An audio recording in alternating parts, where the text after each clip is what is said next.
Squatch-D TV, they're on the case. Even Chris, no mystery, they can't fake. While green hoaxes, they float your eye. There's a chance of the Bigfoot mystery. We truth, science, and clarity. Squatch-D TV, they're the real deal. Uncovering the truth, it's time to reveal. Squatch-D TV, take us on your quest. Find a legend, put the rumors to rest. Squatch-D TV, they're on the case. Even Chris, no mystery, they can't fake. While green hoaxes, they explode your eyes. There's a chance for the Bigfoot mystery. We truth, science, and clarity. Squatch-D TV, they're the real deal. Uncovering the truth, it's time to reveal. Squatch-D TV, take us on your quest. Find a legend, put the rumors to rest. Welcome to Squatch-D TV, where the truth is first before all else. Join your hosts, veteran investigator, TV personality, and author Steve Kulls, and from the Kentucky Bigfoot Research Project and the Kentucky Fried Fixes channel, Chris Bennett. Sit back and prepare to take yourself on a journey with the longest-running Bigfoot podcast, Squatch-D TV. Here are your hosts, Steve and Chris.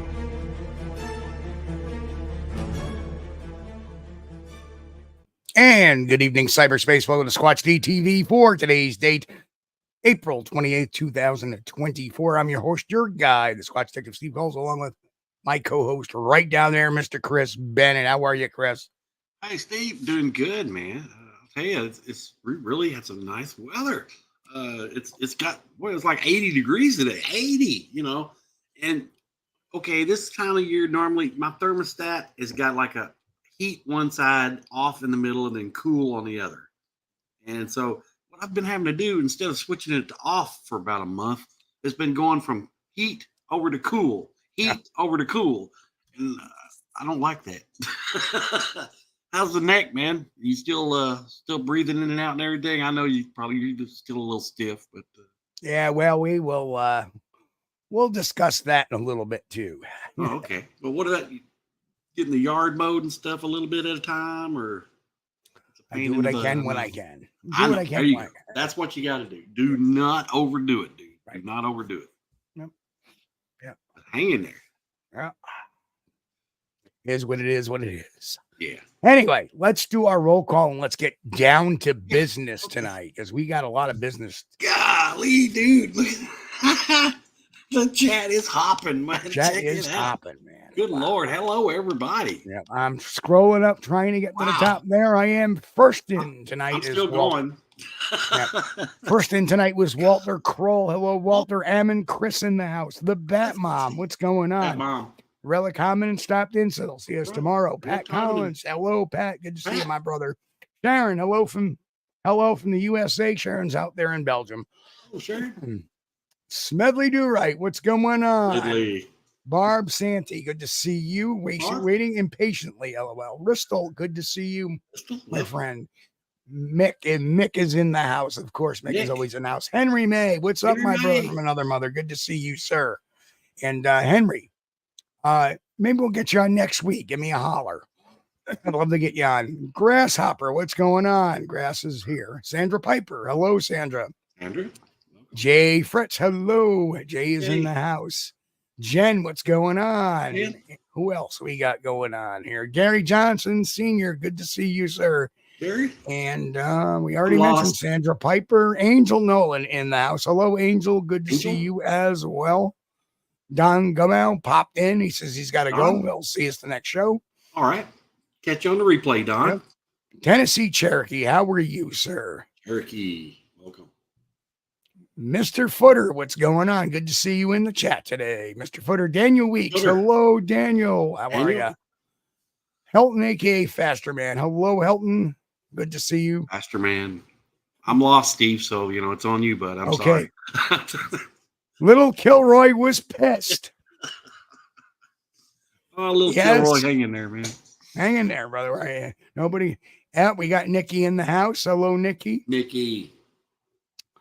Arthur Watch is in the house. Arthur, Sure. Welcome. so sad to hear what happened to you, my brother. But you remember that sweet old lady we did the article on? Oh yeah. Turns out she's not so sweet. No joke. No joke. Hey, there's Brent. How are you? And then there's Sasquatch Wizard Adirondacks. And who else? We got Tackle Tactician is in the house. Hey, good to see you, man. Tackle Tactician. Vault of BS in the house. Don Fuller, hey, he finally crawled in. Who else? Mike Stetton, good to see you, Mike. Boris Kahn, good to see you, Boris. Something to Sasquatch about.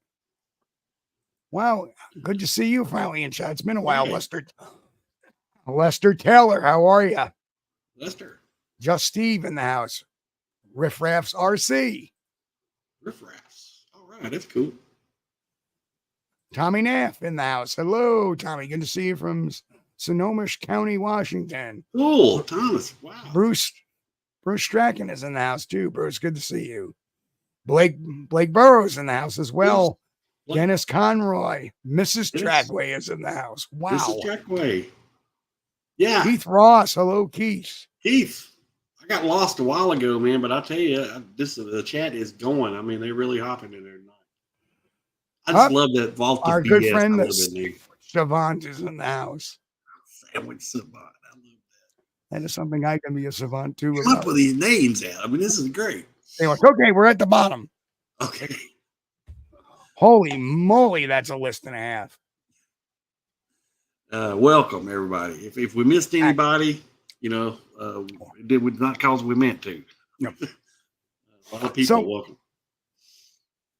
So, a long little convoluted story tonight. First, let me start with, for those who don't know, on March 4th, 2024, I was hit not once but twice by a tractor trailer. And although it did minimal damage to the Bronconator, the next day I started getting some very bad neck spasms. As it turned out, my MRI, not good. I have 4 bulge discs in my cervical neck, 3 of which are touching my spinal cord. Yeah, that's a problem. Yeah, it is a problem. Yep. So, yes, it's sitting here tonight after doing a little bit of the lawn today because I got to do it because my wife suffers from her own ailments. Yeah. For those who don't know, my wife has fibromyalgia. So anyway, yes. Well, that's why we didn't really do a Friday thing, because we got to let Steve have a little time to rest and recuperate. Well, that and part of the mental game too. Yeah. You understand, when you go out on, not only am I dealing with short-term disability, but I'm dealing with no fault insurance, so I can get paid for my lost work between those two. Still working on the company to get my flipping car fixed. Do you think that would have been done? Right? Have not gotten a check from those people yet. And it's been almost 2 months. So there's a lot going on. And then I'm going to a doctor 3 times a week for pain management. I'm going to be seeing another doctor for pain management as well, in the ortho side of things now, because the injury. There is a ton of stuff that I've been doing during the week. Well, man, don't let them put you on prescription pain meds. No.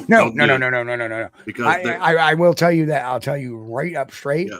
I am not a narcotics guy. That's right. I'll stick to ibuprofen. Thank you so much. Yeah, that's right. Yeah, definitely. Because once you start taking the prescription, they start you out when you're taking prescription pain for pain, okay, or for prescription pain medication for pain, and then before you know it, okay, it's not working. You're taking more. And the next thing you know, you are addicted. You're addicted. But, it may take the pain. And now I'm a pretty tough son of a bitch. When my doctor read my MRI, he like looked at me. He goes, you're not, are you in pain? Well, a little bit. I just live with it. Yeah, and that's me. I was raised to be the kid that doesn't cry. When it comes to pain, I suck it up. I've had a lot of pain. I've had broken ribs. I've had a broken toe. I've had a fractured skull. Not once did I ever go to a doctor for any of those. I just live with the pain until it healed itself. And again, I won't go down that opiate trail because it leads to addiction. Right, exactly. I hate doctors. I mean, they're good when they're saving your life. Don't get me wrong. I'm forever grateful.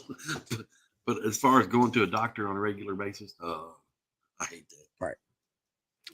So that's just part one of our long tail of why we've been quiet. No, it wasn't the fact, and that was a very minor reason. I mean, a very minor reason. Hey, Tactical Bigfoot Research. Hello, right. Steve. Curious Cryptid in the house as well. Good to see you. Welcome. So I'm not a pain pill type of guy. Never have been. I was given a narcotic once when I was a teenager for an abscessed tooth, and I hated it the way it made me feel. I just was not like, nope, never again. Yep. So that's the scoop behind my health. The other thing is, has there been a little financial on that? Yeah, a little bit. Because now you're waiting to get paid. Always they're paying you behind schedule instead of up front. Yep. Right. So that's causing a little bit of stress and topsy-turvy stuff because little adjustments. So a lot of stress going on. So normally I love everybody, but insurance companies, man, I mean, we could do a whole show on the amount of ill will I have towards insurance companies. I hate insurance companies. I really do. They are crooks, and they would, watch your back because they will bend you over any chance they get. I gotta watch my neck and my back. Yeah. Okay, so with that out of the way, and now I am out. I am actually out through June 4th now. So I have another month of being off, another 5 weeks of trying to figure out what's going to make this go away. Surgery is not really a big thing on my list. I'll tell you that much. No. I would not let them put on me. No. That would take me out for the entire summer. Yeah. And nope. No, anything up there at your neck, if they start operating on that, that's really freaking dangerous. That's really dangerous. Correct. And there's 4 discs that need to be corrected. 4, not just 1, not 2, 4. And the other thing too is I if they put a rod in there, I don't want to have to turn like this to look right. I can still move my head. Yeah. Is it totally comfortable? No, but I can do it. Well, and I don't think about it. If I don't think about it, it doesn't hurt. Sometimes the numbness gets to me. Every once in a while, I'll be driving. If I'm driving to my dad, I'm like, shoulder's numb, or their shoulder gets numb, and that's just the cord being bumped a little bit. Yeah, that's what I was worried about you, bud, because with those bulges on your spinal cord, man, that can cause a lot of issues, everywhere else. Yep. Anything below your neck. Absolutely. So that's part one. That's part one of this. Now let me predicate when I started Squatchdetective.com way back in 2000. We went live in 2006.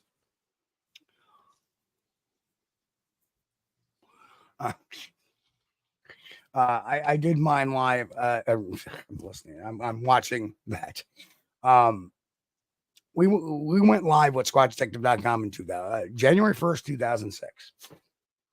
And the whole goal of that was to analyze things on a national level, to take a look at videos and photos. Originally, I had this little freebie website called the Adirondack Research Organization.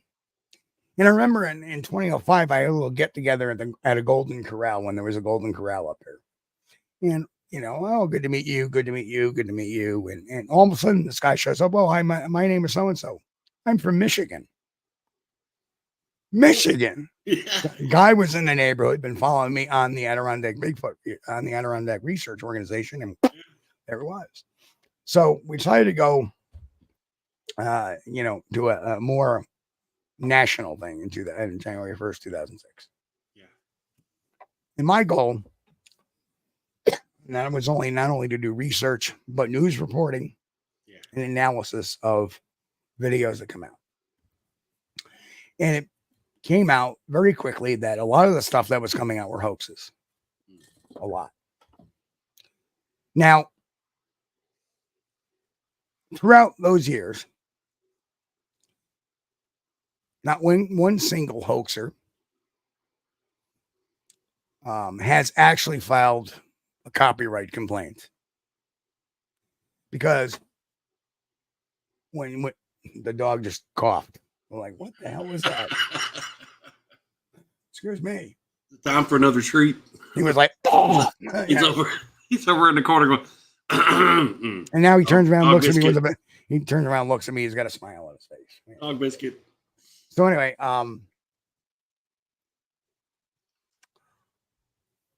not once have they ever filed the copyright complaint on me because they know it's fair use. Yeah.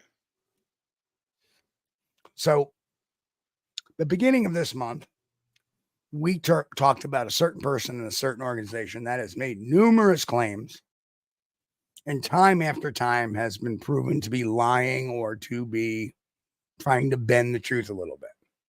In fact, their latest scam, that's very obvious, was them posting the screen cap from that movie by Morgan Matthews, Shooting Bigfoot, of the Bigfoot that knocked him down. And this knucklehead posts it as a trail cam photo. Posted it as a trail cam photo. Right. He knows what the hell it is. Another clear, obvious, or if he doesn't know, he is the most uneducated, inept Bigfoot researcher I've ever seen. Next to Biscardi, who keeps getting hoaxed right out from underneath him. So the other thing too is that if you watch their video, like when they did the Bigfoot peeper video, they cut into the screenshots like they were actually investigating it. Right? We know they weren't because the cabin does not exist. The person never owned property, and it's been debunked completely on 1,000% as a hoax now. Right? So it wasn't even a cabin. It was in the suburban area there. Well, that's where he lived, but he claimed to have a cabin in the remote forest. And then what they do is they intercut some night vision video looking at a window and stuff like that. Kind of makes me wonder if they do anything or they're just LARPing. They're playing a role. Anyway. And guess what? We haven't mentioned their name. One will get their name mentioned, not a person, but the organization. And as you know, as an organization, especially one that claims to be nonprofit, that's not. They have no privacy because there's been this ongoing attack of privacy stuff going on. So let's take a look at slide number 1. So this is what weak hoaxers do. Now, you know what? As much as I battled Rick Dyer, Tom Biscardi, Todd Standing, even Linda Newton Perry, even Thinker Thunker, for crying out loud, I don't dislike them. Okay? Thinker Thunker may have threatened, big deal. I called the bluff on that, big deal. You know, he's not a focus of anything, and neither was this particular person either until he decided to start shit talking me. Oh, he facilitated a hoax. He facilitated the Bigfoot body hoax. Well, guess what? This dude wasn't even around when that went down. He still had another 5 years to go. He was probably popping zits in high school, but I digress.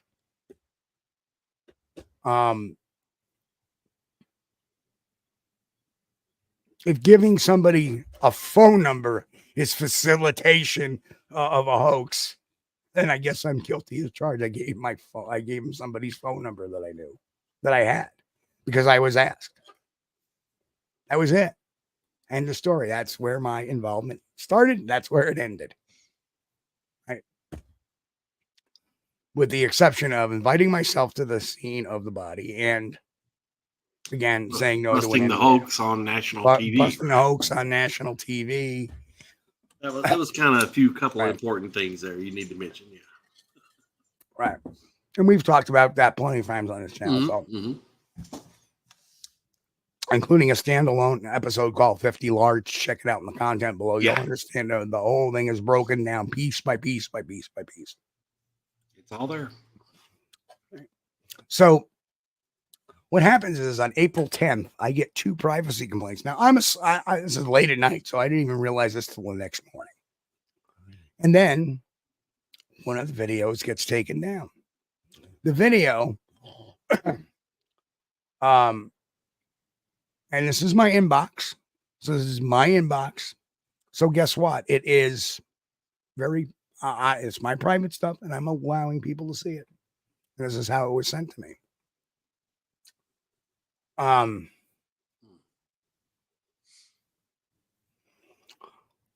Anyway,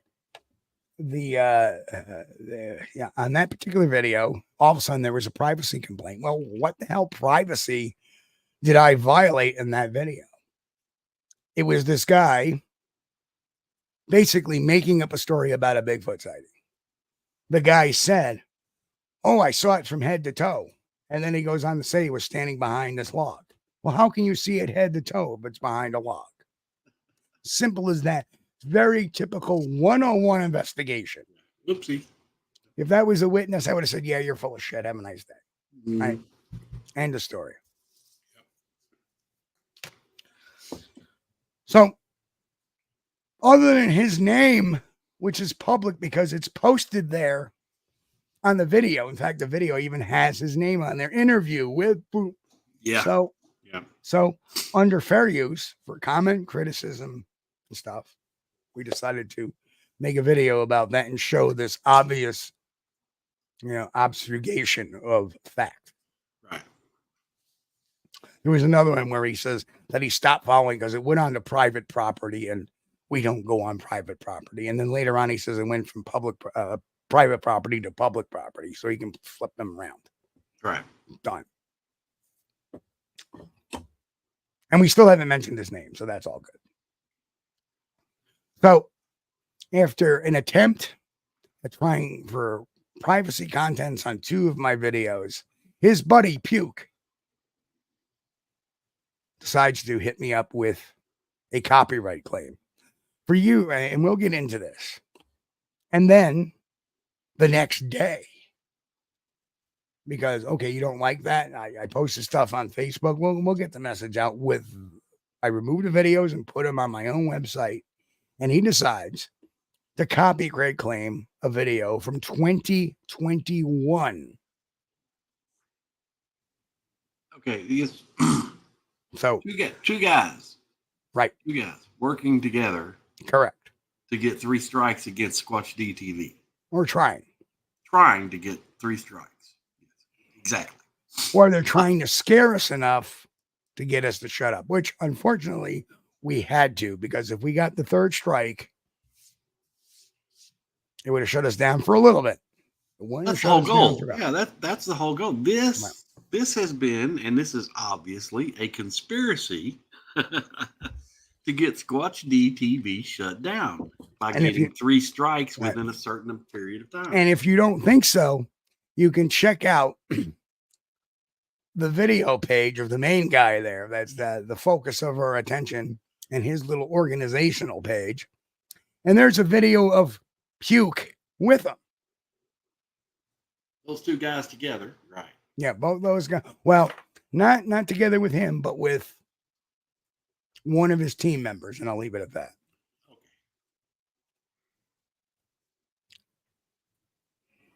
And of course, Brent did a video parroting a lot of what I did using some of my material, which is all great and good. Thank you. I have no problems. My stuff is out there under Creative Commons attribution. It's all good. And guess what? Brent gets a privacy notification too, because this guy is so thin-skinned. We've called him out before on his post on Facebook for not allowing comments to some of his more he did a very anytime he posts something, no comment.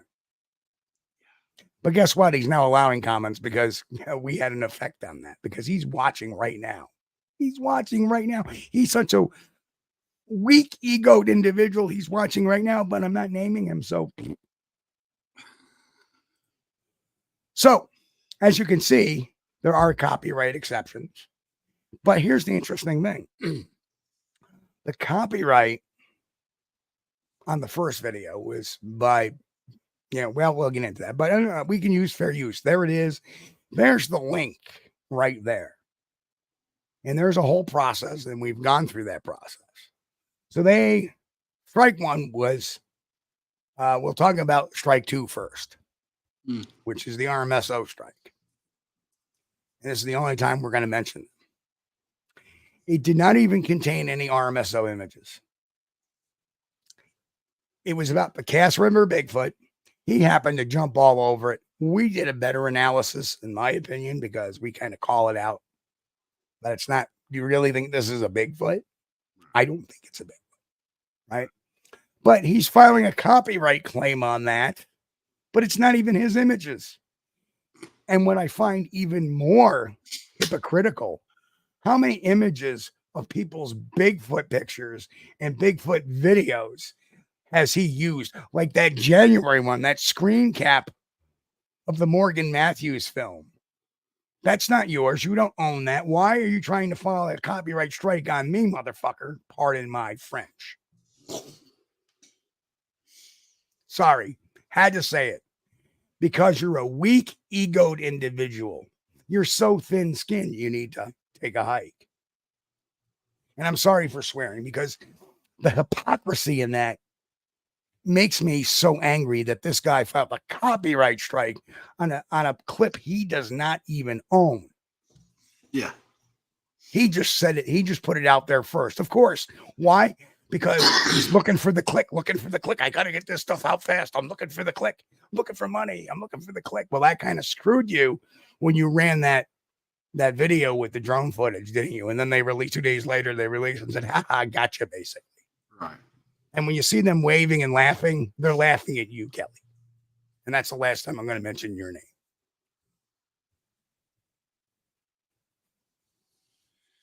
Well, now the plan is pretty elementary and it's pretty obvious, but that kind of conspiracy, if it's not used properly, can backfire on you, can it? We'll get into that too, and boy, it's going to backfire.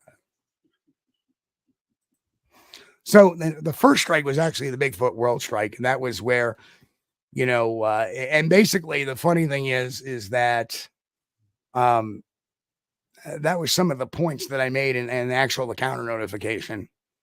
They're trying to gig me for a one single frame of that video. One single frame.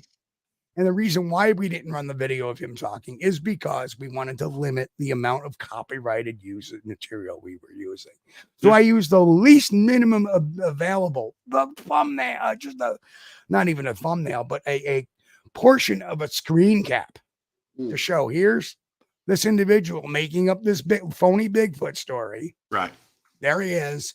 And we let the audio run that. But what does he do? He says, oh, well, they create a custom thumbnail on my content. No, he didn't. YouTube did that. It was a short.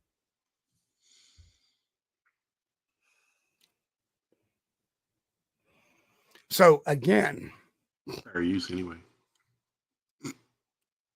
Doesn't matter. It's fair use. And you know what? I bet you he's already filed a privacy complaint on this video. I bet you he already has. We'll check it before we go off tonight. Hope so. I hope so. Hope so. Because they just prove what a wimp that person is. No, it's going to prove the conspiracy. That's. Oh, it's already, to me, it's already proven, but it don't matter none. Don't worry, I'm talking to YouTube about that, and they're very interested now. Yes, I know. So let them keep sending me stuff because not too much. You're building up a profile, gentlemen. Not too much. Shh. Yeah. Don't get too angry. Oh, I'm not angry at all. I'm laughing. I'm laughing because you may have shut us up for a little bit, but your game is over with. The game is over. And actually, we found a flaw in YouTube's copyright system while preparing our counter notifications. And one of them is they don't adequately provide sufficient information to identify the complainant. And what YouTube failed to do is include full name, address, and telephone number of said person so we can serve them legal process. And that's okay. We will go to the appropriate courts, and I'm a private investigator. You don't think I can find these people's addresses? Continuing harassment will get a process server to them real fast to shut them down. End of story. I'm not going to sit here and take it.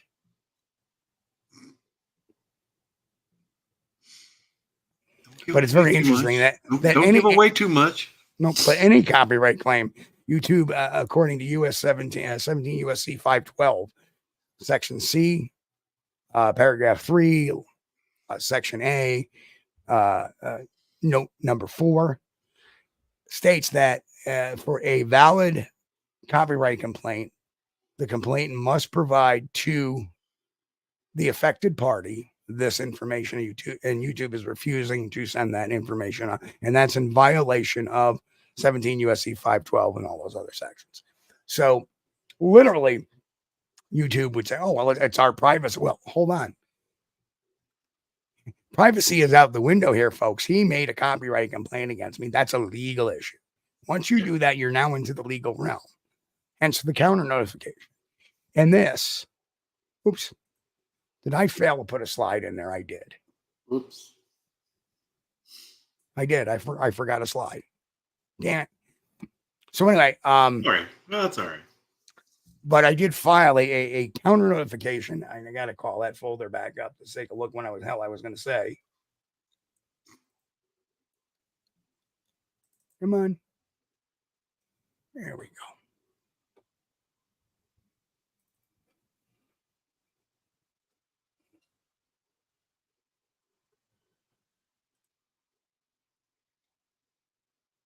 Well, this is not really a surprise, though. I mean, hoaxers, especially ones that make their money from clicks, so that's how to write. That's how to write a legal counterclaim response to somebody. Well, when you expose the hoaxer as such, you know that takes away their that's a direct attack on their clicks. You know, revenue, money. I don't think so. I argue that point. They may lose some subscribers, but when we highlight a hoax video, where are they going to go? They're going to look at the original material. They want to see what that person said. They want to see the whole video. They may find more. So don't tell me it impedes them. We're advertising them, for crying out loud. Yeah, it's not about advertising or getting them traffic. It's about telling you. It's about exposing the truth. No, yeah, that's it. That's what I wanted to say. It's not just because some of their clicks may be impeded. It's because people now know the truth, and you're saving people from being defrauded by educating. Right. And once you're educated, you can't be defrauded by some of these sites that's putting up the fake stuff. Well, they're not really. Hold on. Let time out. I'm very clear about this. If they want to put out Bullstein every day, or, that's fine. We can argue that. We're not impeding their traffic. They're not stealing money from people unless they join their membership or anything like that. Or I should say steal. Let me realign that word better. They're not taking money from people, unless they have a membership. and then presenting them false information purposely.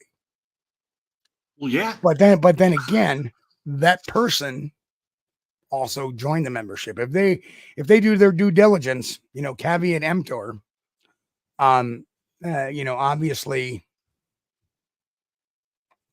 the that's their own volition. So you know what? They're not taking it. It's not like, so that's why I kind of don't like the word grifter when it comes to people like this, because grifting is a way of defrauding somebody out of money, out of cash money, out of possessions or money, right? So it's not grifting. They're getting ad revenue, and that is based on and they're getting views, and they're getting views admittedly on stuff that's either ill represented, poorly told, or not accurate. So be it. It's not taking money out of my pocket. Let's face it, it's not taking out money out of the pockets of the majority of YouTubers that watch his channel. So let's be honest with ourselves there. Yes, but when you present yourself as a channel that's dedicated to Bigfoot research, and then you promote hoaxing as real Bigfoot research, that is defrauding the people. And especially, I'm gonna move on to something else too. When you present yourself as a Bigfoot research organization that is a nonprofit, and you accept donations or memberships, whatever, from the public, that is defrauding the public. Right. But he's not saying he's a nonprofit on YouTube. That's on his Facebook page. I'm going to stand up for him on that. That, yes, his page shouldn't be there because he's technically not a nonprofit organization. I'm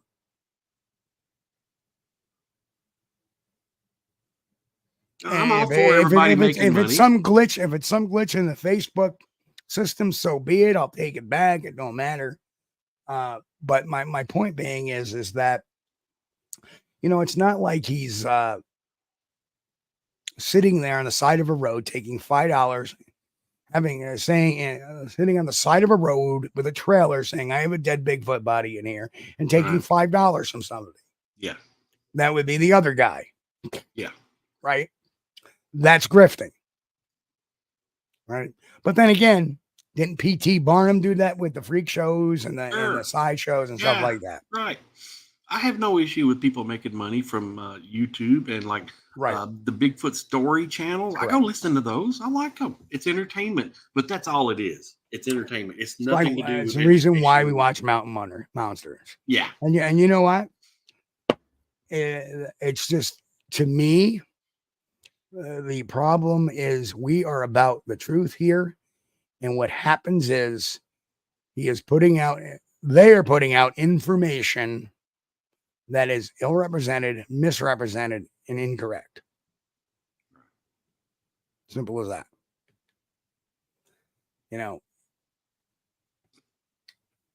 Is it a crime? No, but you know what is crime? You know it is illegal? Oh, shoot. There we go. You know it is illegal? Hang on. I got to try to... There we go. You know what is illegal? Filing a false copyright claim, that's against the law. And there's the law right there. So, goodness, that is a crime.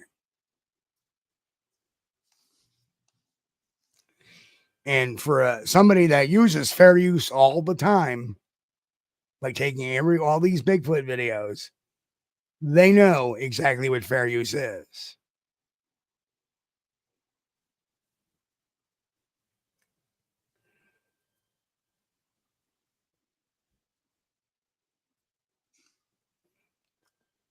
That's the crime. Now, the other one, World Bigfoot Radio, he knows what I'm pretty sure he knows what fair use is, but YouTube, after the copyright gets lifted, will be taking him to task for that, as will the other person. Well, and they will look any further attacks from them on this channel. It's starting to go into a file, and they themselves might find their channel disappear. I wanted to, through no action of my own.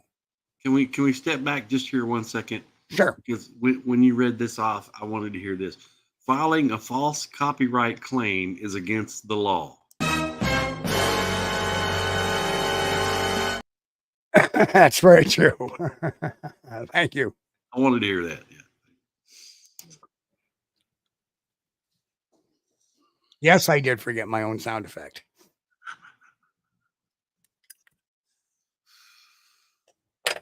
Now, for the most part, well, let me get back to what I'm saying. Like I said, I don't dislike Rick Dyer. I don't dislike Tom Biscardi. I don't dislike Todd Standing. I dislike Thinker Thunker. You know, even though he did make that threat, I sent one back saying, I'm not, basically, you can't do that.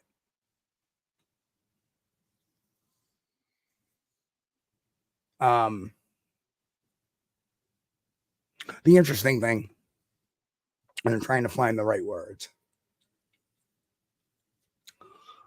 I don't really like these two guys. And that don't make me feel too good because they've tried to hurt me. They've tried to hurt my audience. They've tried to hurt you, Chris. And that's why I don't like them.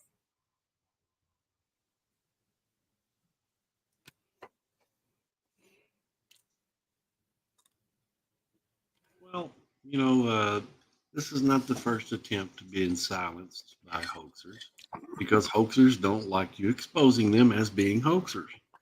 But you know what? It's going to continue. It doesn't. You know what? Todd Standing, Biscardi, Dyer, even Linda Newton-Perry to some extent, they rolled with the punches, put up their own, defenses. Yeah. But they never, ever tried to hurt me. That's crossing the line. If you're out there, and I know you are, son, you've crossed the line.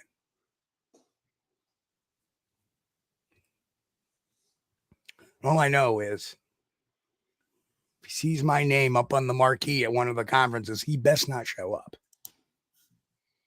Steve says, Curious Cryptid says, maybe Paul Harvey quote is in order, and now you know the rest of the story. So, love listening to Paul Harvey.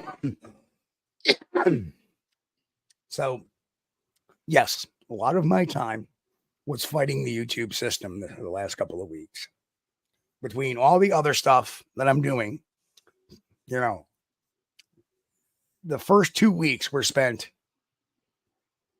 clarifying from insurance companies, fulfilling insurance companies' needs, and dealing with, and here we go, the other side of the story, the extreme stupidity of YouTube. When you tell them this is the issue and they turn around and tell you a completely different issue, I go, who the hell? What? Right? Who are you talking to? That's not what I asked you. That's not what I said. And you're giving me a different reason. Because they're pre-programmed at YouTube, creator help or partner support or whatever the hell they want to call them.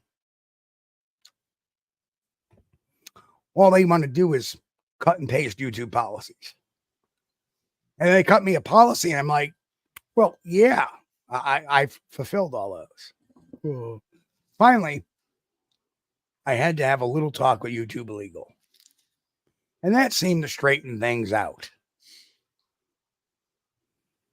But as far as all the minions on the base level, I know how to end around them now.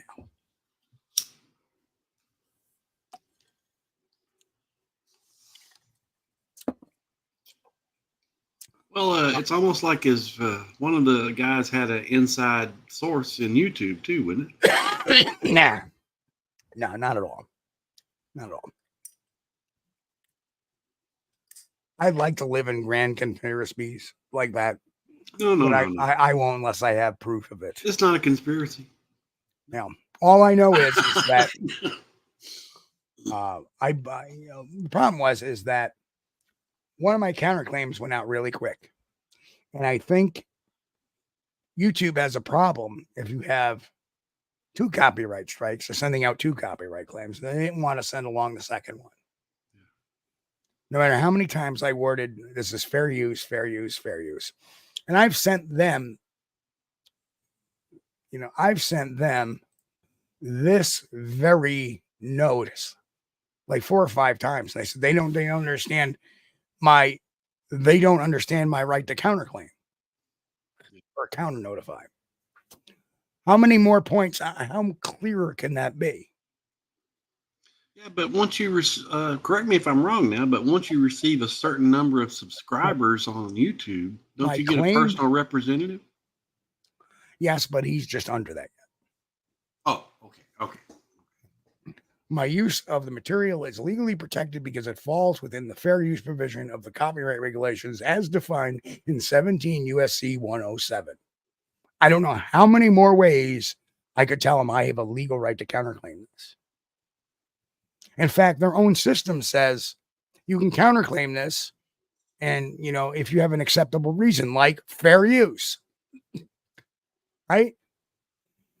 So eventually, I had to talk to legal and said, "Are you getting involved in this fight?" And like, "Oh no, we're not. We're not making a judgment." Well, then you need to file. So I talked to a couple of YouTubers who've had issues with this in the past, including one YouTube attorney. And he showed me how to end around it. And I did.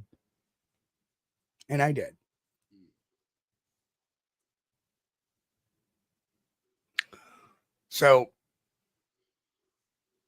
I'm not believing in conspiracy. I'm believing in people that are ignorant. And the YouTube support staff and even their copyright team needs to be a little better educated in what fair use is, because apparently all the vernacular, as we saw in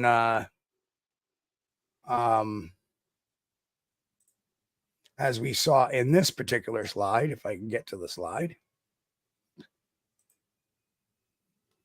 by their own policy. And then they have their own checklist on their policy of fair use. So one of my counter notifications, which this one doesn't have, I checked off every single YouTube reason. That was in direct response to their copyright team, who still did not understand it. Well, you're the copyright team. What? Pardon my French, but what the F are you not understanding? Ignorant.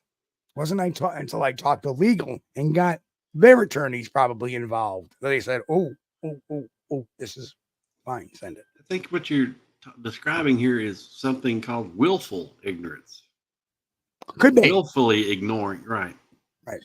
So that's why, hence the post on the chat last week was the squeaky wheel gets the grease, because counter notification number 2 was sent. It's already been a week with no response. And nor do I expect one this week either, because they have no grounds to stand on. Number 1, I'm being called out for using a 0.3 second frame of a video in a work that was an hour and 42 minutes long. How is that infringing on anybody's copyright? How is that impeding the traffic to that particular video?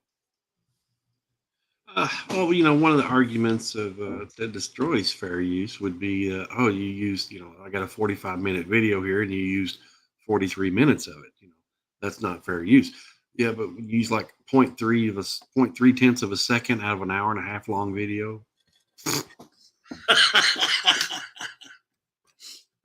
That's fair use, bud. That's fair use.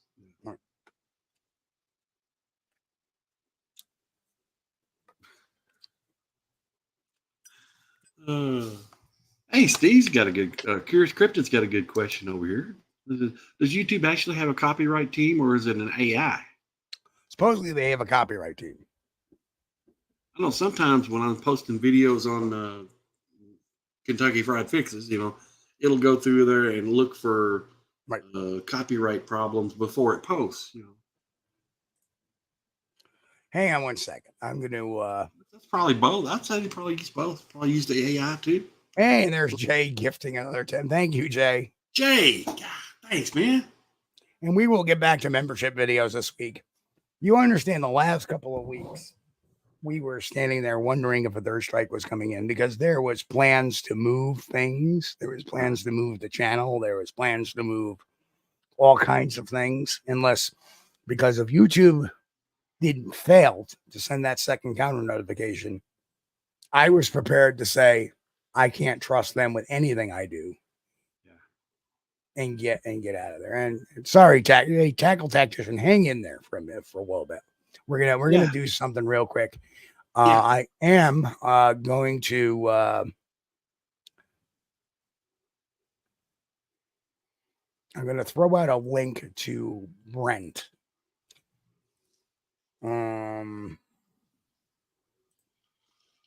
So let me get that out there. So, Brent, if you're still out there, I just sent you the link there. Hey, Brian. And Brian says, don't trust him, brother. Yeah. Trust but verify.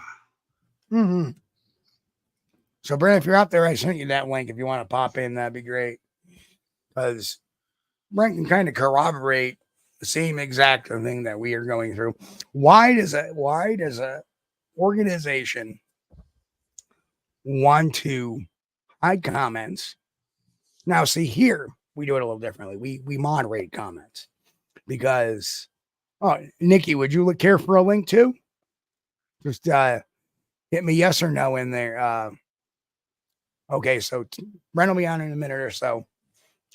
Nikki, do you want to invite too? Well, we have our good friends. Nikki, I don't know if you want to get in the battle here, but I understand if you decline.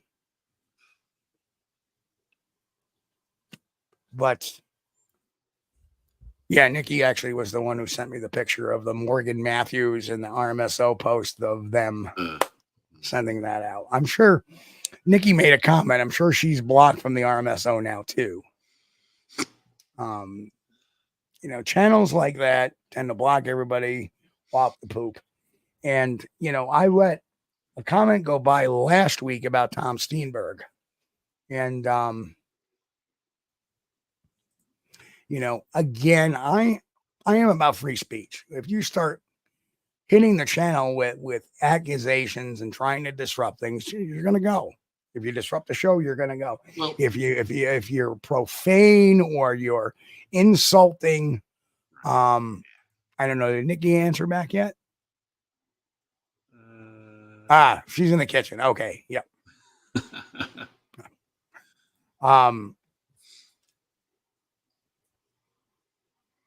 So let me go to this real quick. I gotta find it first. Yeah, everybody's welcome to freely express, their feelings about something, but we don't get into trolling. We don't get into politics. We don't get into religion and none of that stuff. No. Here we go. So here is what I mean about somebody that's uneducated writing in a comment. Is Mr. Steenberg the famous armchair bloviator I keep hearing about? He seems to fit the bill. Based on what evidence does this man feel justified in saying he doesn't believe a word Todd Standing says? Please justify your opinion, Mr. Steenberg. Same goes for Freeman's evidence. Opinions based on false premises are simply worthless, useless palaver. Where's the objective evidence to support such opinions? And this is from a guy who's probably living in a box. So my reply to him was very elegant. I said, let me first elaborate for Mr. Steenberg here. First, you are uneducated. Tom Steenberg has been out in the bush for the last 40 plus years. You are sounding like a person who throws insults to people to hide a lack of any coherent argument and who wants to elevate themselves over someone who has paid their dues in the field just to make yourself sound smart. Thomas Steenberg has paid his dues. Yes, sir. This just proves to people what a weak case you have for your argument you actually have. Sticking your tongue out at someone and name calling is grade school fodder. No matter how elaborate the verbose is, it still comes off as lugubrious. Who can play at the games of palaver and stuff like that? I don't see any rebuttal of how Standing is truthful, only gaslighting. Where's your evidence? I've got plenty. Todd Standing is a fraud. He started his website as a hokey Blair Witch attempt production company, which he owned at the time back in the early 2000s. That's just the start of the Outstanding Productions. That's just the start of the claims, like the bags full of hair, which were later stolen in a burglary at his house. Not the TV equipment, just the hair. Of course, you wouldn't know this. You're not educated on the topic. Learn whom you are defending. Answer me this. Do you really think the first Muppet face was real? And that wasn't his first video. That too is rather obviously hoax for his lost film footage doc. So really, if you think that is real, my argument is won. And it's obvious any observation you make should be compared with that same poor judgment. Don't be that guy. If you want evidence of Todd being a hoaxer, well, look around at this channel, my website, my whole blog, where we show evidence of him being a hoaxer over and over and over and over. So I suggest knowing whom and what you're talking about before opening your mouth or commenting, because false info will be vigorously objected to here. I'm sorry, I'm trying to read this over the camera here. We take arguments, not gaslighting BS and name calling. Your one pass is used. You're aligning yourself with a hoaxer. I said, I do diverge with Tom on Freeman. Try again, this time with rationale instead of gaslighting. And you know what the answer was? That crickets. Yeah. Crickets. Brian Wolf is killing me over here in the chat. Yep. Oh man. Yep. Brian, it's funny. I'm not going to put it up, but it's funny. Crickets. Well, that's not meant as a shot to Todd Standing, because we've talked about that in the past. Yeah. But that's a shot to a guy who we've seen him in chat once before, who is just blows up on somebody. Oh, he's an armchair researcher. What the hell are you talking about? That's how uneducated people are. That's pretty bad. It goes back to this original argument with this idiot started with saying I was a facilitator when all I did was give somebody their phone number. And Tom Steenberg, he's been going out in the field since back when he was like 70s in the army. Yeah. 70s. Yeah, he did that as a. He said right here on the show, he did that instead of going out to the bars and like the other guys were doing on the weekend. Tom Steenbergen would be out in the woods looking for Bigfoot. And if there was a report somewhere near, he'd be driving to it. Yeah, he's paid his dues. What a researcher. So, there have been times when people have been banned from this channel for just, and I have a very short fuse when it comes to that a lot of times. And even Chris knows that my patience is running thin between being in pain a lot of the time, losing sleep because of that pain, and at the same time dealing with all of the malarkey that's going on. So that's why when somebody says, when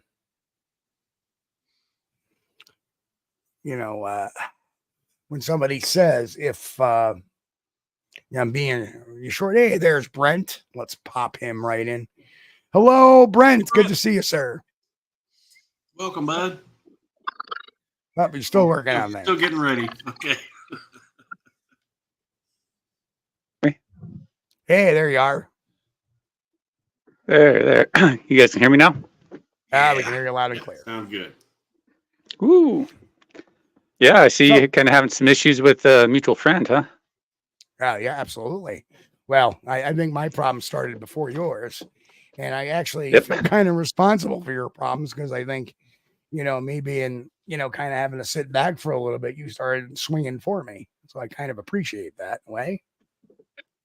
Yeah, yeah. I didn't see the initial video when you dropped it, but then I saw it when it was embedded and stuff, and found out kind of, you know, trying to find out what kind of happened and stuff. And I'm like, oh shit, you kind of find out, and so yeah. And the thing is nothing that we put out there isn't untrue or we're talking trash. It's all factual information that people should know about this guy that is out there soliciting for money, out there trying to promote information in a subject that we're all passionate about and love.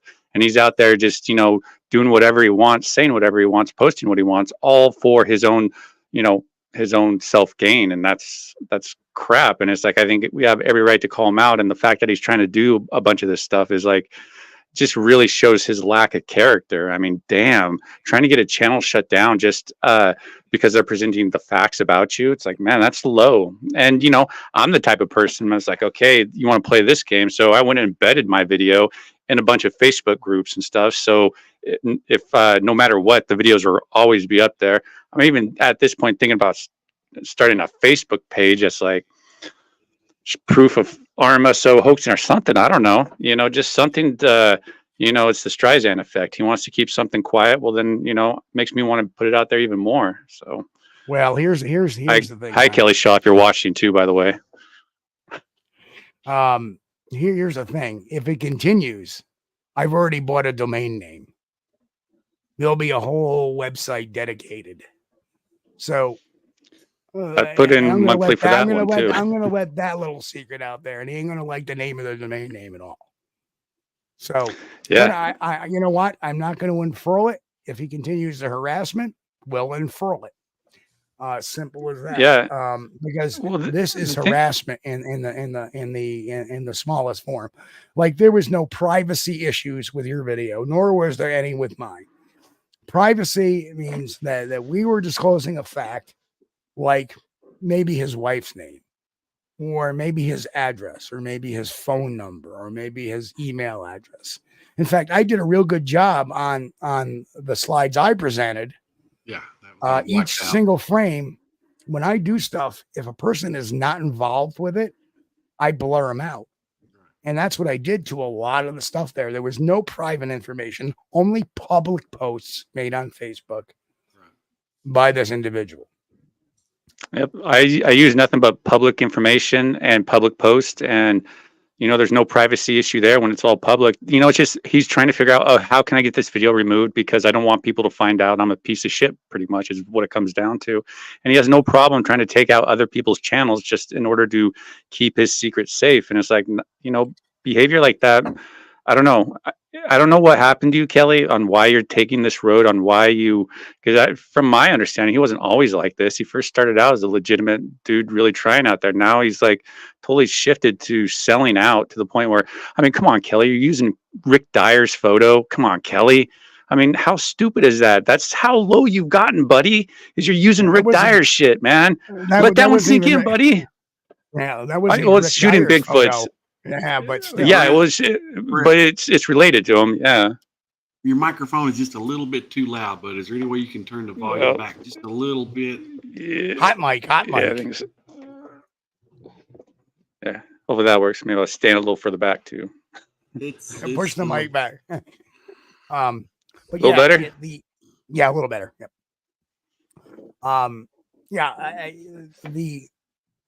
The point of removing material or trying to remove it just reeks of him trying to be a bully. He's trying to be an internet bully. He's trying to use all these in a very cowardly fashion. By, I don't like what he's saying, I'm going to file a complaint. Come on, man. You know what? People talk shit about me all the time. You want to roll with the big boys? You got to take your shots. If you're too much of a wimp to take your shots, find something else to do. Yeah. Well, it seems like he monetized this to the point. Yeah, he monetized it to the point he has to protect his brand, his RMSO brand, and he doesn't like people pointing out, the crap that he's done in the past to the point that it shows he's not somebody you can really trust as a reliable narrator, a reliable person out there to accept information from. And we're in a research-based subject, is the way I look at it, and I'm just sharing information that other people might want to know. And it's just how he responds to it's up to him. We're not bullying him. We're definitely not bullying him. We're responding to attacks that have been made via the platform to us for exposing the truth. For exposing what our First Amendment right protects us to do. With our insulting our intelligence too. With our Fourth Amendment, freedom of the press has a right to do. With USC 17 USC as our right to do. So we have all these laws that protect our speech. Why do you want to take away that from us on our very own platforms? On our own platforms.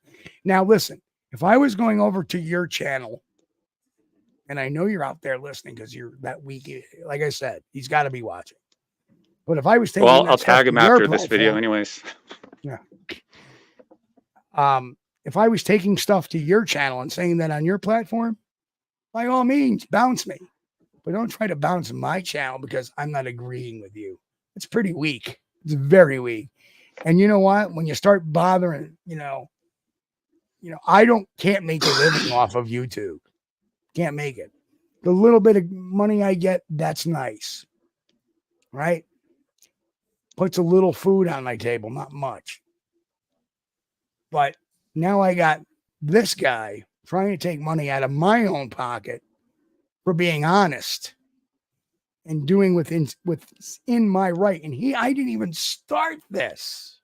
That's the amazing thing. He had to run his mouth about something and run his mouth on an article about me. Did I sit there and say, oh, blogger, he's bullying me? That's a privacy complaint. No, I responded like a man. He can't do that. He can't do that because he's got no proof of anything. He just gaslights, runs his mouth, and that's it. Sorry, I had to rant again. It's worked for him for so many years until now. He should have just left things alone and just let the information be out there because it's going to create the Streisand effect. I know one researcher.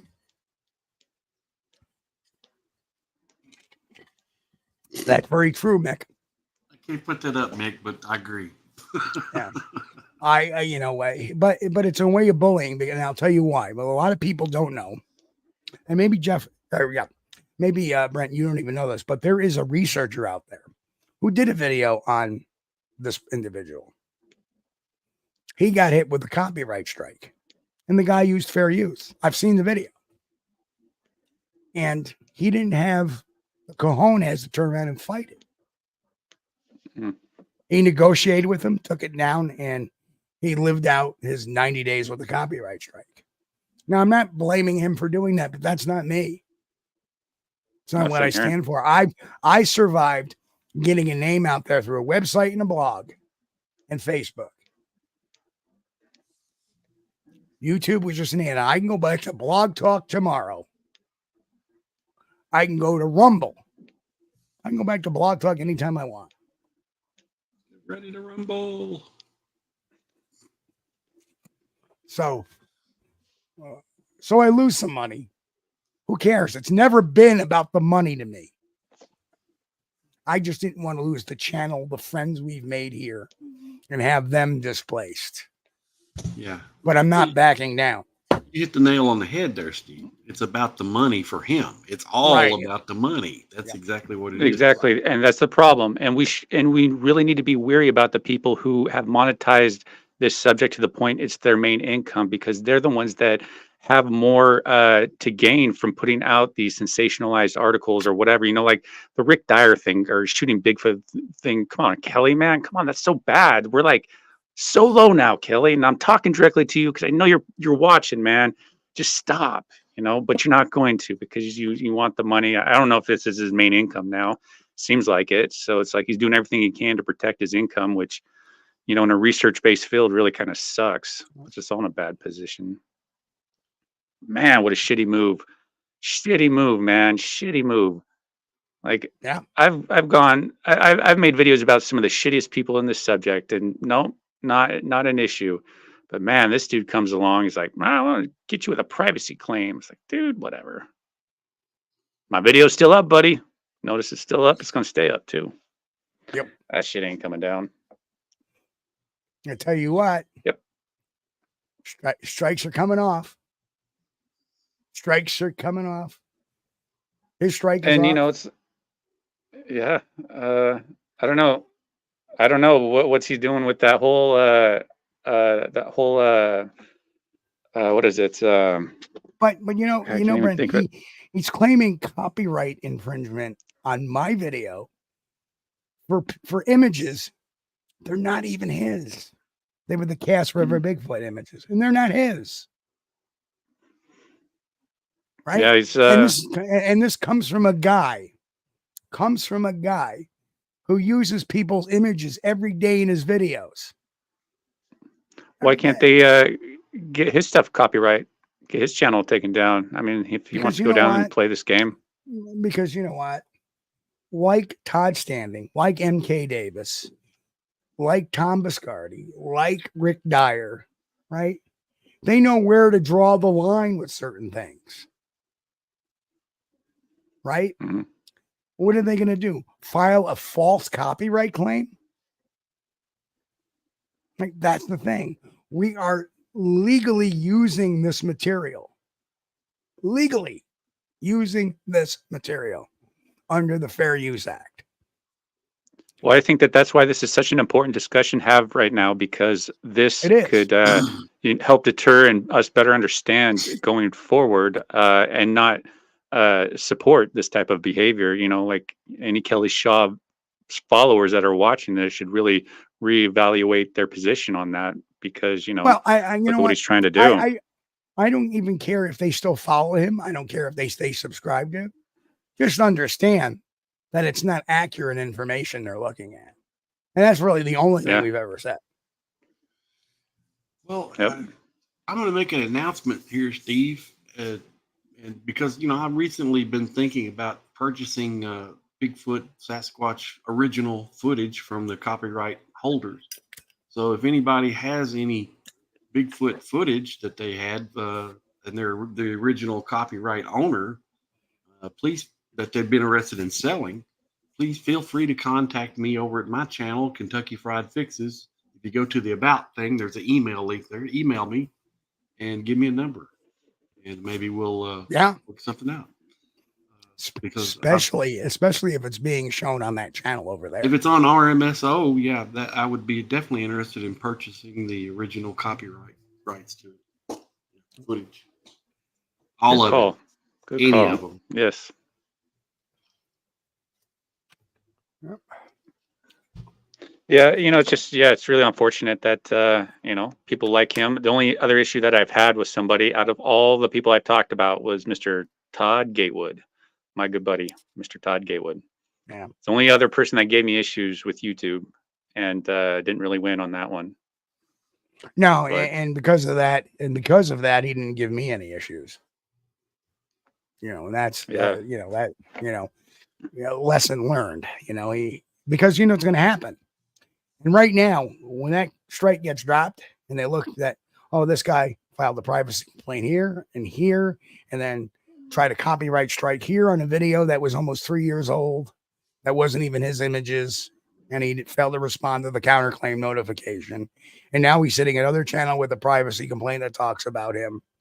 Guess who becomes the problem child? Guess who's going to be looked at to get their channel removed for abuse of YouTube policies, which is in their terms of service. That's true. I know channels that are, I don't know, but I've seen like essay videos about channels being removed for that very reason. Thing. I have the legal department's address. And if continued harassment takes place, then what we're going to do is I'm going to get the other person involved, and we're all going to file a letter saying that this man has made numbers of false claims,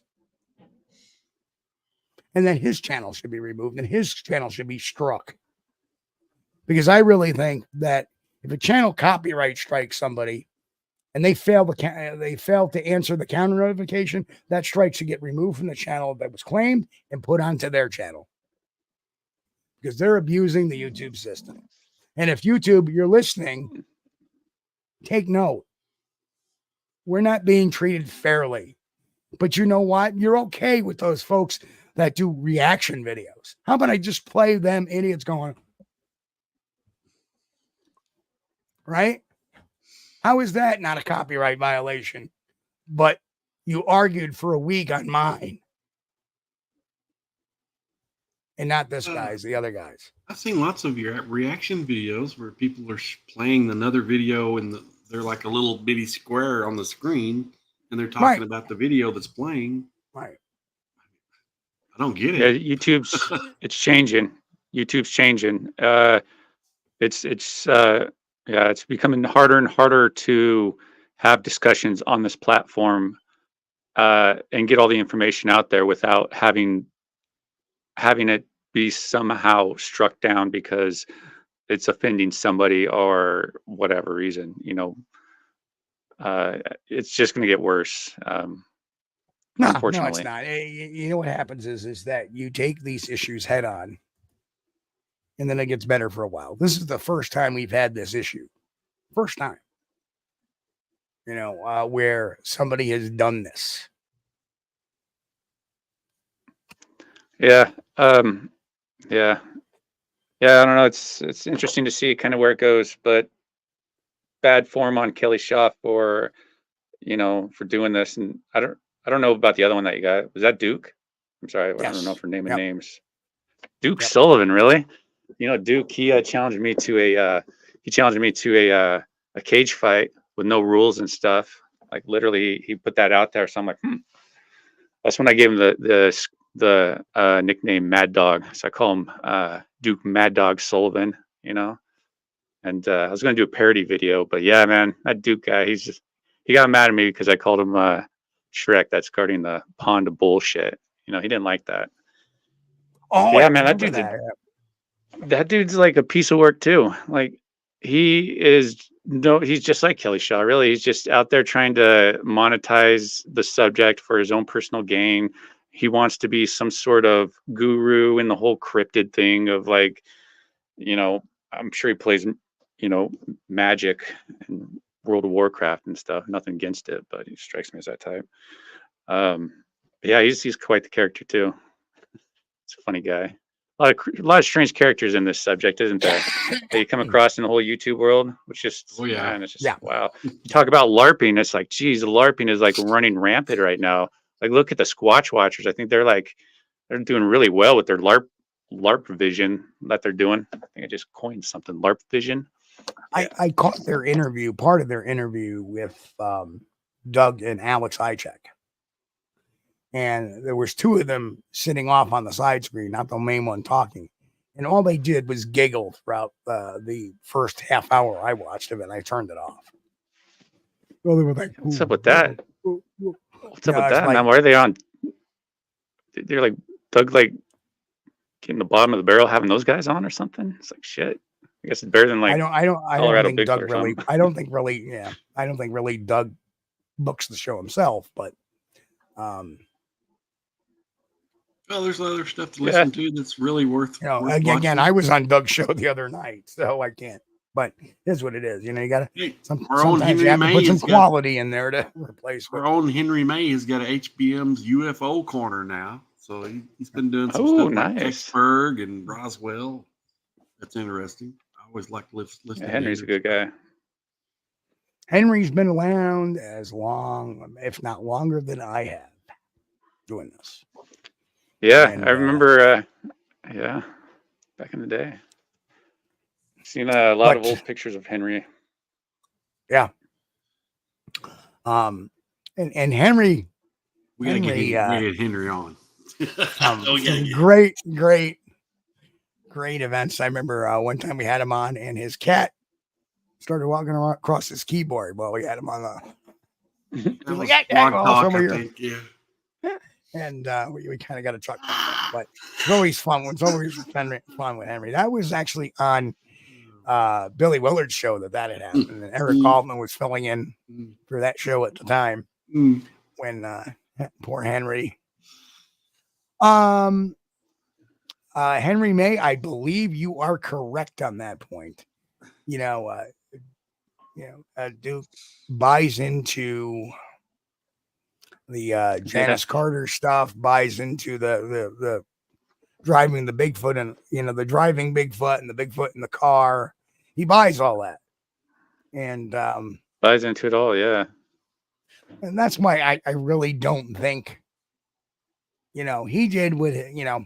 To me, what do you want me to do, George? What do you want me to do? What do you want me to do? And you can see it was very apparent because here's Kelly trying to privacy strike. And when he realizes they don't come down immediately and they have to pass a review first, he decides to have his buddy copyright claim.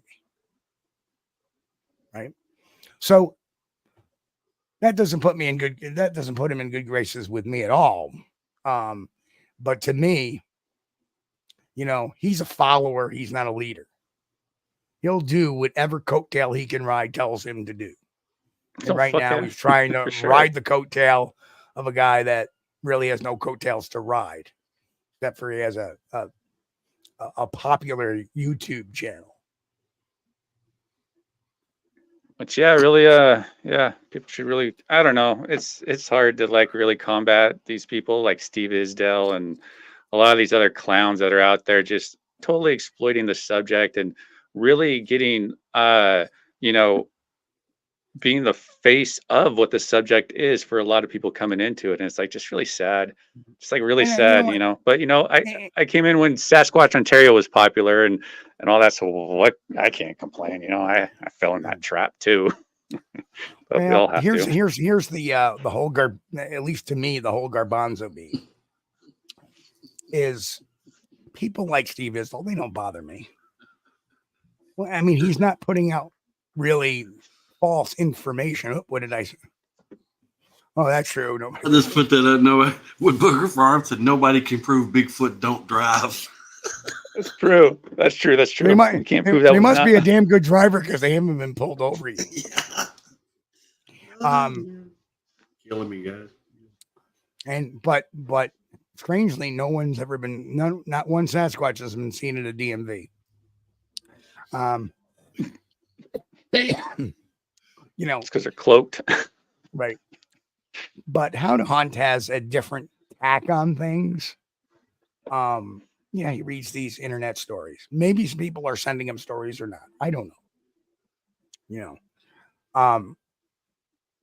Obviously they're not vetted. Who cares? Right? That's what he does. That's his main thing. And he has opinions on things. He's not going out every day. Necessarily outright lying to people or outright hoaxing people, right? Bristol.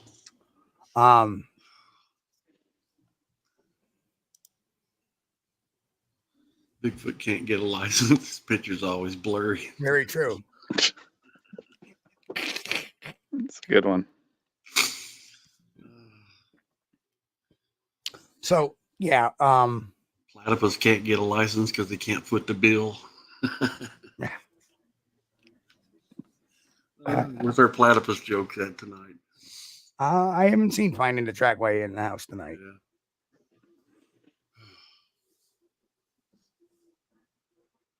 Yeah, it's just it's harder and harder to get the truth out there, keep the truth out there, especially about some of the shenanigans these people are up to, that are out there getting a following because of all the BS that they're putting out there. Like that particular person hosted somebody on their channel, good old Robin Lynn, the former Ketchum spokesperson, claiming that Meldrum assaulted her. Oh yeah, that chick. Right.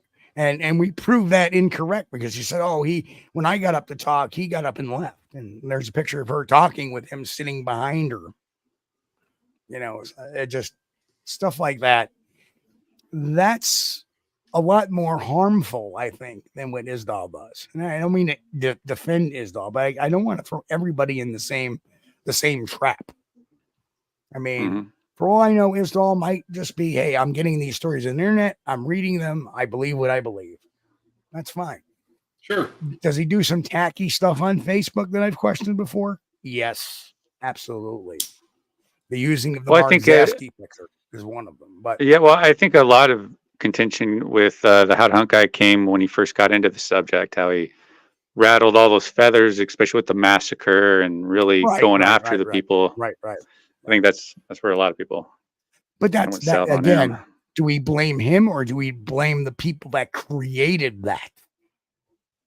You know, to me, he's just a passerby who was new that bought into this BS.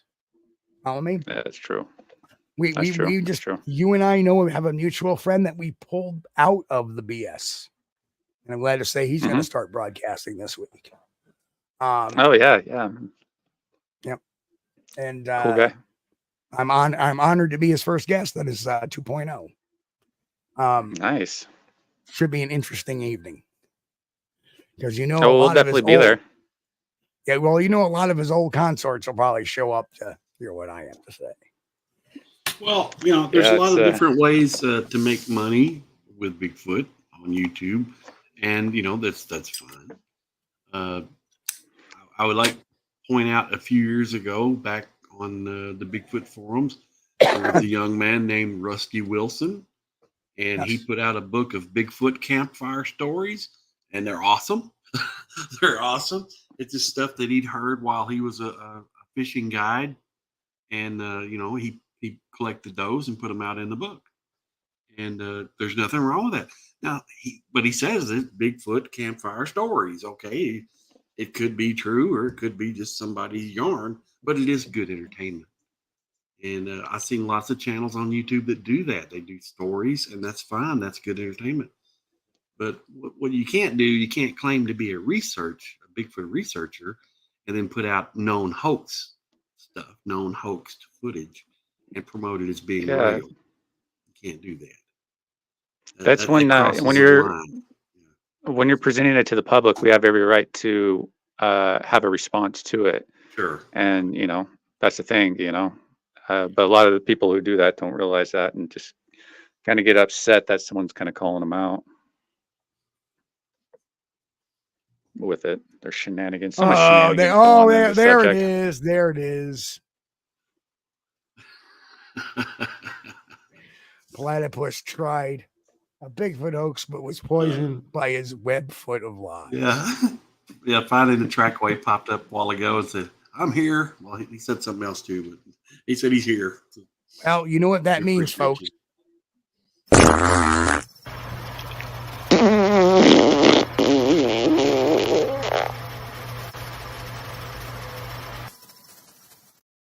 All right.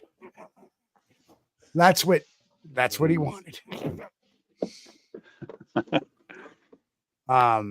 Yes, Trackway always prides himself when he gets Ralphed.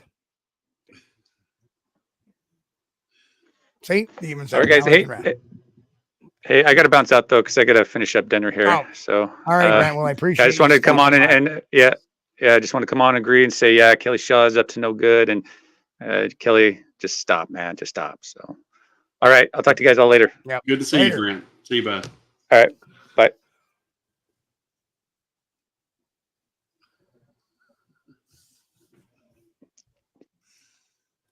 Brian.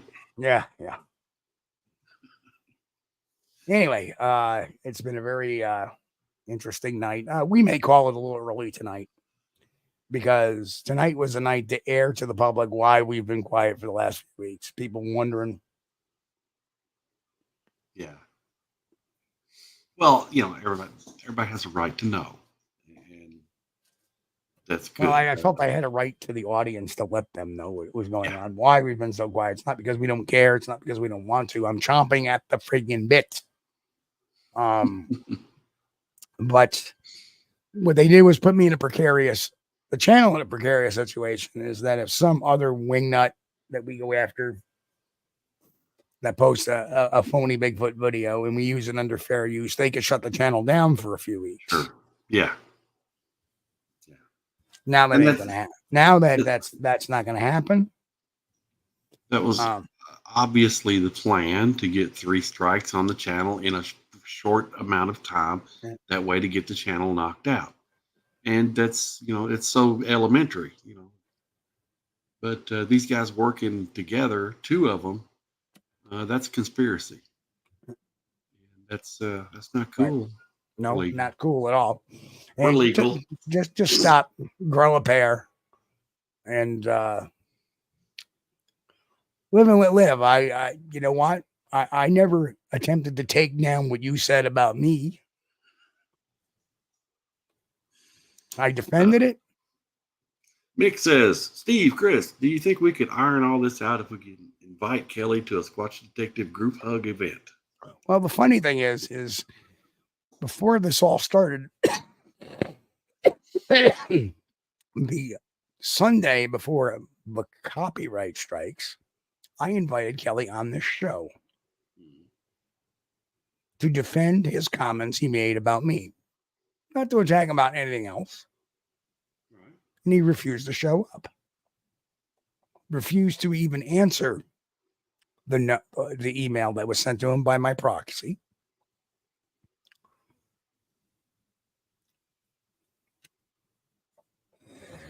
Well, That's there's a reason for that.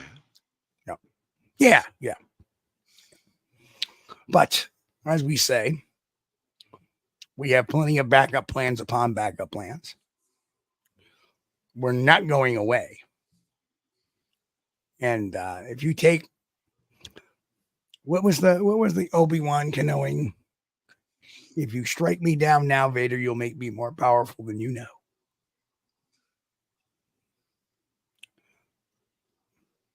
Because I have a website with my own domain name. Not a blogger, not a WordPress site. My own website. No, yeah, I don't need YouTube. I can go to Blog Talk tomorrow. What are you going to do there? I'd rather not, be honest. Yeah, I'd rather have a format. I love my audience here. Yeah, right. Exactly. Don't want to inconvenience everybody. Right.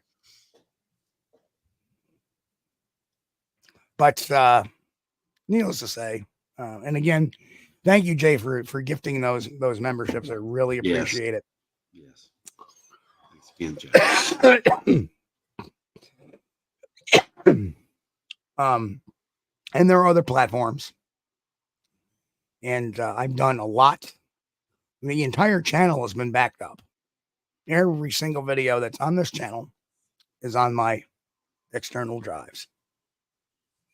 So we're not going to lose content no matter where we go. And you'll only make the situation worse from you. Because that stuff will be circulated time and time again on Facebook. Anything. You ain't going to win. It's stupid. It's childish. It's moronic. But you're making it personal. Just stop it. Stop using Rick Diet stuff. That's you're insulting you're insulting the intelligence of your audience. But I digress. What we're going to do here is we're going to get back to work this week. We're going to have a new Bigfoot news coming at you this Friday. We're going to have some good guests lined up for next Sunday. And we're going to press on. And that's why really we haven't really been booking too far in advance in this show, because we don't know what tomorrow will bring. Now we do. Like I said, one of the copyright strikes has failed the counter notification. I expect the second one to be as well.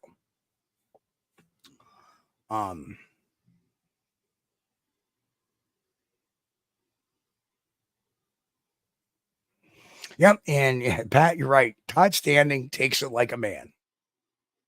I take it like a man. I fight back. Right? Don't try to besmirch my credibility, son. I've been around way too long. And I've proven myself. I've paid my dues. Paid more than my dues. Over that very event you cited. And there's far wiser people out there in Bigfoot land that know that. Remember that.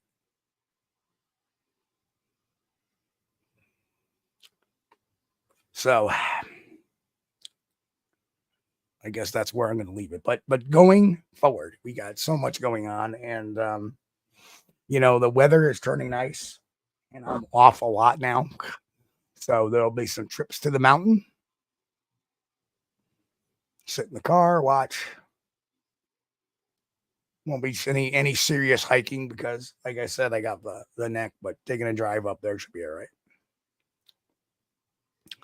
And if I have to take a break from the drive, I'll take a break from the drive because sometimes hitting bumps are not great for me anymore. And you know that all too well.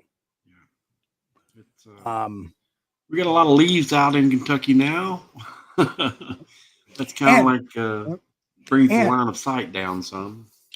And with my conversations with Pat Collins, I think I may have found research area number 4. Oh, that's cool. Because we have seen a pattern of sightings in another area, an area that I never really considered until meeting Pat. Yeah. So Robert Denduven, hello, Robert. Have I done any investigations around the Binghamton area?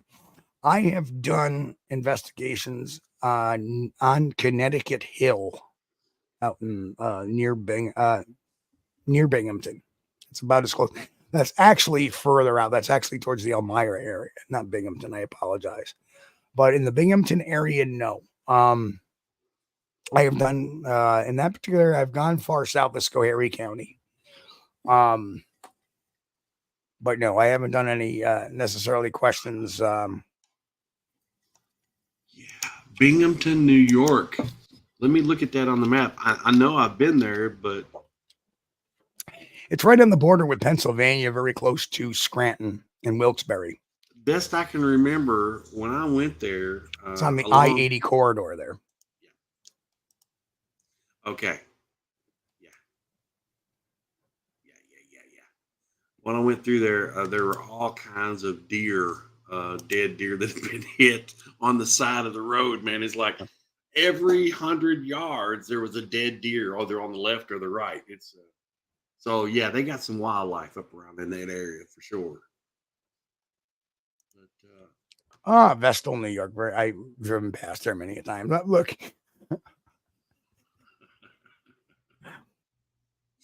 I mean, excellent. Henry, consider yourself booked. Yeah, good. So Love next to have week, Henry on. Next week we're gonna have Henry on. So, but and, Binghamton Henry is the encyclopedia of Bigfoot information, man. He knows so much. So, I can't wait to get into talking with Henry about all. I mean, it's been a long time since Henry's been on, so way too long, way overdue. But yep, that'll be awesome. We'll have a good time. We'll have some good laughs. Maybe go down memory lane a little bit as well, and talk about some new issues as well. I'm sure what he thinks of certain things, and I think since we've talked last, I mean, Bill Munns came out with the 4K version of Patty, and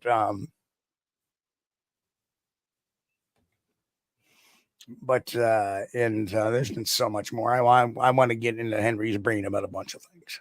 So, but yes, so Pat Collins asked me about hearing about a sighting near his. And I found 3 more sightings, but not the one he meant me to find. So we know there's at least 4 sightings within a 5-mile square area. Yeah. Over the last 30 years. And when you think about it, that's actually a pretty good hit rate when you keep having consistent sightings over a period of time. Right. That means they're Right. somewhere in the area. Right. Like you look at Whitehall, and then you find different flaps in different areas. But Well, obviously, this one has been a very consistent burn throughout the years. So now we're looking at all this going, well, that was the thing about Binghamton, New York, that struck me. It was all the deer, you know, because if you got that many on the side of the interstate or on the side of the road, there's got to be lots of land out there. Yes. And I think people get confused too when somebody says New York, automatically, you know, especially if you're from a country like a hillbilly like me, somebody says New York, and automatically you picture New York City in your mind. You know, oh, New York is all city. No. There's some wild and woolly places up there. It's pretty much wilderness. Yep. But yeah. So and the funny thing is that we've been there before. This newly researched for. Same area where we had the rock thrown at us, and where we heard the tree knock unscripted that we did live. That's all around this area. It turns out there's sightings all in that area. So it's going to be a big event. So I'm going to get my Sasquatch map out again on Google that I have on Google Drive. Right. And we'll start pinning the new cases on those over the next week or two. Oh, Pat, come on, man. Pat says, I lose 2 more teeth, Chris. I'll be legal to move to Kentucky. Don't bring any books. You got to leave your books at the state line, though. Yeah. Unless you're low on firewood, you know. Then you. That's right. You know, we don't need no books for learning. Oh man.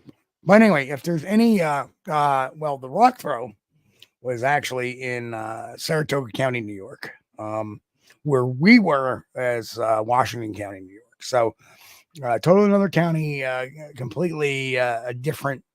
Obviously, it's going to be a different group of them if it is. I just don't see a lot of movement from them, but that area is so remote. So it does have some houses sporadically, but most of it's forested.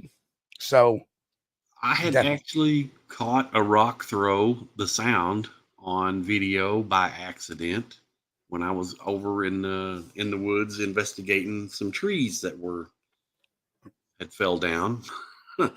And by pure accident, I got a rock throw on video, the audio of it. And that was interesting. Right here in Kentucky. That's pretty cool.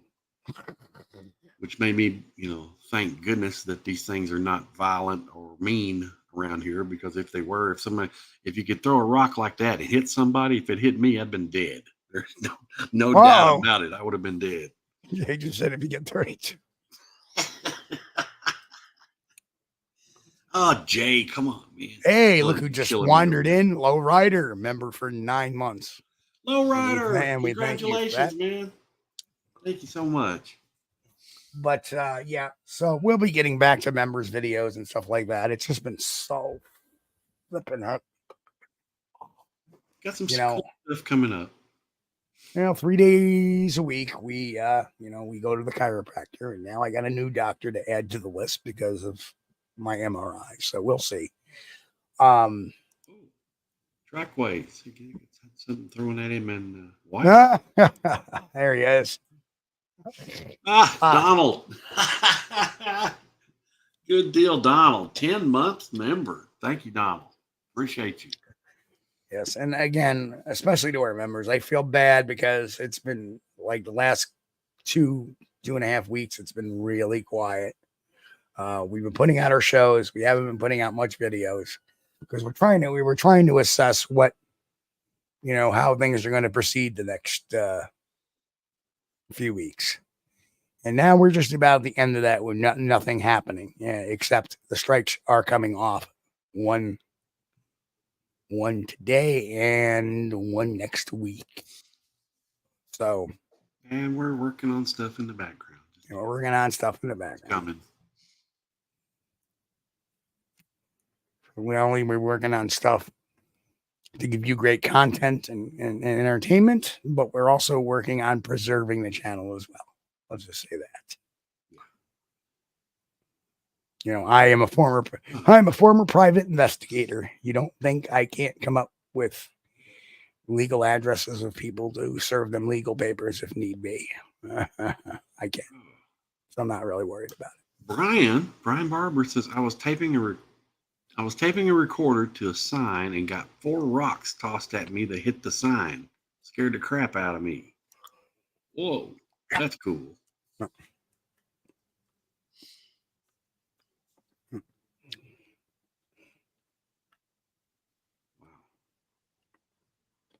Yep.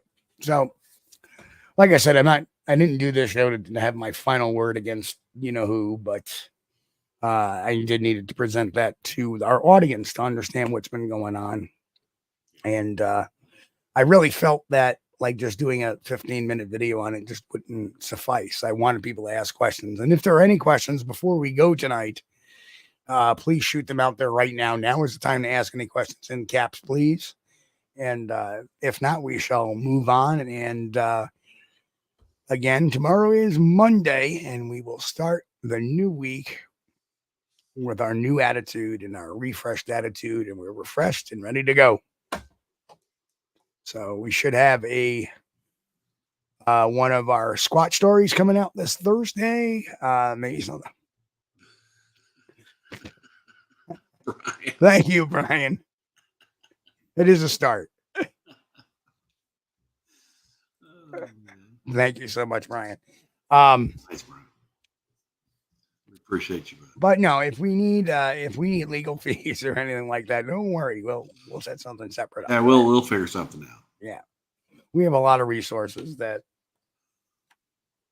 people don't know about sometimes. If I open a gentleman's club, can I be the manager? I don't plan on opening a gentleman's club. Mick wants to manage the gentleman's club. Okay. Yeah, well, you never know. Well, I own a gentleman's club. I do know I got hit by a tractor trailer twice. So maybe. I don't know. But anyway. I thought about opening one of those up at one time. But, yeah, but I realized I'm not a gentleman. Yeah.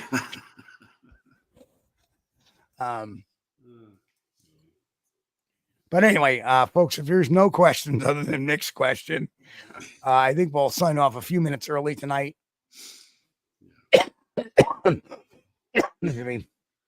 And we shall enjoy the rest of our evening. Enjoy this nice cool breeze coming in. And back to positive things. There you go. Griff wants to be a state manager. A stage manager, not a state manager. Okay, well, we've got Mick that has experience running a gentleman's club, managing, and then Griff has experience as a stage manager. That'd be pretty cool. That would just get us some female Bigfoots to get out there and dance around. We're turning misogynistic here. We shouldn't be. But anyway. Well, we can do male Bigfoots too. You know, I don't care. Male Bigfoot.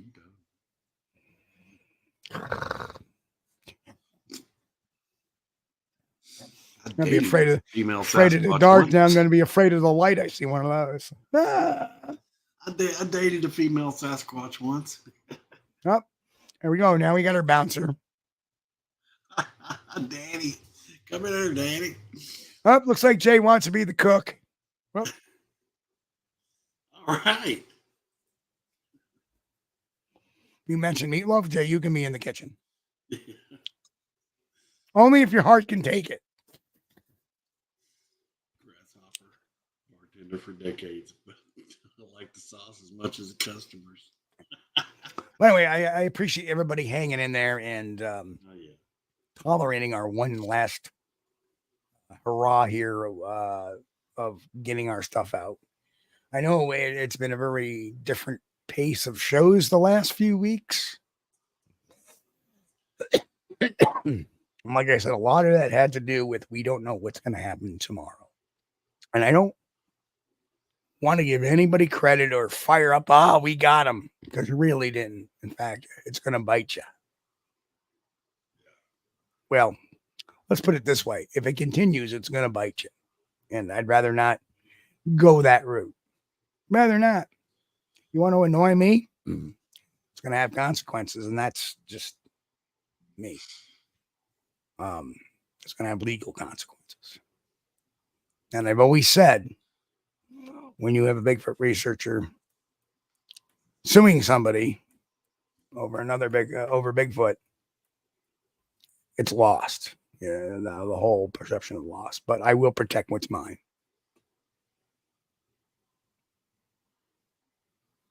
But let's get on to the topic at hand. We're gonna see what we can do this year with the beast from the east. See what we can do, whether it be in Kentucky or whether it be in New York or anywhere in between. We're gonna see what we can do. See what's gonna happen. There's a lot of things being planned. Lots. May not happen this year entirely, but it's gonna happen.